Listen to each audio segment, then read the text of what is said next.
નમસ્કાર મિત્રો, જોબ સફર ચેનલમાં આપનું હાર્દિક સ્વાગત છે। જીએસઆરટીસી કંડક્ટરની ભરતી માટેના આઈએમપી પ્રશ્નો, જેમાં કંડક્ટરના કાર્યો અને ફરજોનો ભાગ બીજો। પ્રશ્ન: મુંબઈ મોટર વ્હીકલ એક્ટ કયા વર્ષે ઘડાયો? જવાબ છે 1958। જીએસઆરટીસીના ભાડાને કોણ મંજૂરી આપે છે? જવાબ: ગુજરાત સરકાર। કંડક્ટરના લાયસન્સમાં કઈ વિગતો હોય છે? જવાબ છે લાયસન્સ નંબર, તારીખ, નામ, સરનામું, રિન્યુઅલ વિગત। પ્રશ્ન: જીએસઆરટીસી એક્સપ્રેસ બસમાં રૂટ બોર્ડ કયા રંગનો હોય છે? જવાબ: લાલ રંગ। પ્રશ્ન: બીજ સાથી લગેજ કયો ગણાય? જવાબ: દૂધ કેન, અખબાર પાર્સલ, ટિફિન। પ્રશ્ન: ઈટીએમ નું ફૂલ ફોર્મ શું? જવાબ: electronic ticket machine. Electric ticket machine ચાલુ કરવા માટે કઈ કી દબાવવી પડે?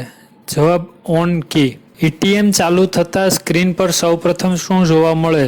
જવાબ: અગાઉના રૂટનું નામ। ઈટીએમમાં એસ્કેપ કી શું કામ કરે? જવાબ: ભૂંસવા માટે। ઈટીએમ બંધ કરવા માટે ક્યુ બટન દબાવવું જોઈએ? જવાબ છે ઓફ બટન। પ્રશ્ન: ઈટીએમમાં આઈએનએસપી કીનો શું ઉપયોગ થાય છે?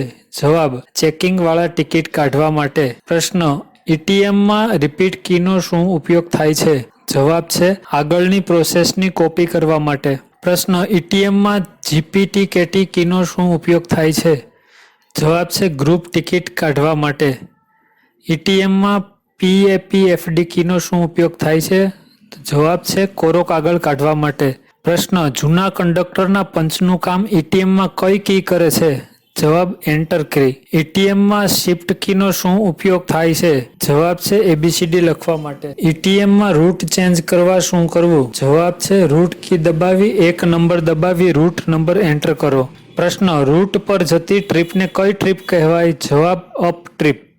રૂટ પરથી આવતી ટ્રીપને કઈ ટ્રીપ કહેવાય? જવાબ: ડાઉન ટ્રીપ। ઈટીએમમાં ટિકિટ કેવી રીતે ફાડવી? ઉપરનો ખૂણો પકડી કટર બાજુ ખેંચવી। પ્રશ્ન: ક્રૂ ચેન્જનું વે બિલ આપવા રિપોર્ટનું બટન દબાવીને ક્યુ બટન દબાવવાનું હોય છે? જવાબ: 2। ઇલેક્ટ્રિક ટિકિટ મશીનમાંથી ભાડાપત્રક કાઢવા માટે કઈ કી દબાવવી પડે? જવાબ: રૂટ। પ્રશ્ન: ઇલેક્ટ્રિક ટિકિટ મશીનમાં લોકલ રૂટ માટે કઈ કી દબાવવી પડે? જવાબ: બી। ઇલેક્ટ્રિક ટિકિટ મશીનમાં વિદ્યાર્થી પાસની એન્ટ્રી માટે કી દબાવતા સ્ક્રીન કયો શબ્દ જોવા મળે?